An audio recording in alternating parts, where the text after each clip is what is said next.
కష్టాలు వస్తే మన వెన్ను తట్టి మనతో పాటు నడిచేవాడు, మన కన్నీటిని తుడిచేవాడే నిజమైన స్నేహితుడు అన్న భావాలు శేఖర్ గారికి ఎంతో బాగా నచ్చాయి. అందుకే చరణం తర్వాత పల్లవి తర్వాత ఆ లైన్లు రిపీట్ అవుతూనే ఉంటాయి.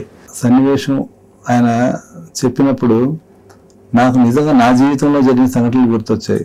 మద్రాసులో ఎంఏ సాహిత్యం చదువుతున్నప్పుడు ఎదురుగా మెరీనా బీచ్ ఉండేది. అందులో మా స్నేహితులంతా వెళ్ళి ఆడుకోవడం, అక్కడ గడిపిన జ్ఞాపకాలు, ఎన్నో ముచ్చట్లు ఆ పాట రాసినప్పుడు నా మదిలో మెదిలాయి. శేఖర్ కమ్ముల గారు నేను రాసిన తర్వాత దాన్ని తెర మీద చూసుకున్నప్పుడు నిజంగా మా జీవితాన్ని, నా స్నేహితుల్ని, మేము చేసిన అల్లర్లని, ఆ ముచ్చట్లని తీశారా అనిపించింది. అంత గొప్పగా ఆ పాట నా మనసులో ఇవాళ కూడా చిరస్థాయిగా నిలిచిపోయింది. ఎప్పుడు స్నేహితుల దినోత్సవం వచ్చినా ఈ పాటని ప్లే చేయని వారు, పాడని వారు, చూపించని వారు ఉండరంటే అతిశయోక్తి కాదు.